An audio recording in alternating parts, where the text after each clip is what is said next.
नमस्कार। आज हम जीवन की उस सबसे गहरी पहेली को सुलझाने की कोशिश करेंगे। उस मास्टर ब्लूप्रिंट को जो हर जीवित चीज को बनाता है, चाहे वो हम इंसान हो या एक छोटा सा बैक्टीरिया। जी हाँ, हम बात कर रहे हैं जीवन के रहस्य, डीएनए की। ये वो कोड है जो तय करता है कि हम कौन हैं। तो चलिए इस अनोखी आणविक दुनिया में उतरते हैं। जरा इस सवाल पर गौर कीजिए। एक अकेली कोशिका जिसे हम देख भी नहीं सकते, वो कैसे एक पूरे के पूरे जीव को, एक इंसान को बना सकती है। ये वाकई प्रकृति के सबसे बड़े और सबसे खूबसूरत रहस्यों में से एक है ना? और इस सवाल का जवाब एक आणविक मास्टर ब्लूप्रिंट में छिपा है।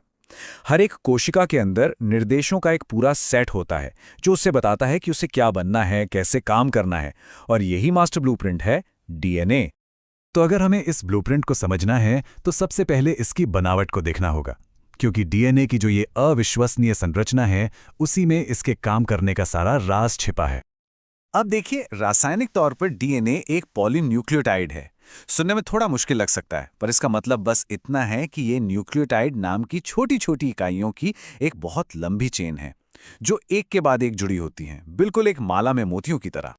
और मजे की बात यह है कि उस माला का हर एक मोती यानी हर न्यूक्लियोटाइड खुद तीन चीजों से बना होता है: एक शुगर, एक फॉस्फेट ग्रुप और एक नाइट्रोजनी बेस। बस यही तीन चीजें मिलकर जीवन की पूरी कहानी लिख देती हैं।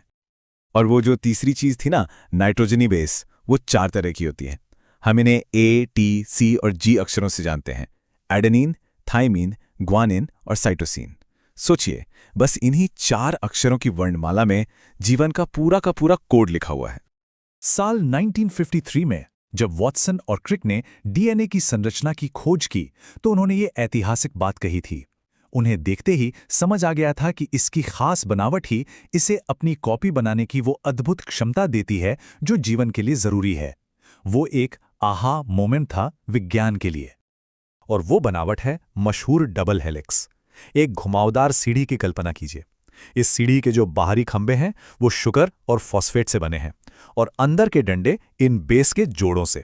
और यहां एक बहुत ही पक्का नियम है: ए हमेशा टी से जुड़ता है और जी हमेशा सी से। ये छोटा सा नियम ही डीएनए को इतना स्थिर और सटीक बनाता है। चलिए अब देखते हैं कि ये ब्लूप्रिंट असल में काम कैसे करता है। यहीं पर जीवन का मूल सिद्धांत, या जिसे सेंट्रल डॉगमा कहते हैं, वो आता है। ये वो मौलिक प्रक्रिया है जो बताती है कि डीएनए में बंद जानकारी का इस्तेमाल कैसे होता है। इसे आप ऐसे समझ सकते हैं कि ये जानकारी तीन एतात्स में बहती है। पहला है प्रतिकृति यानी रेप्लिकेशन।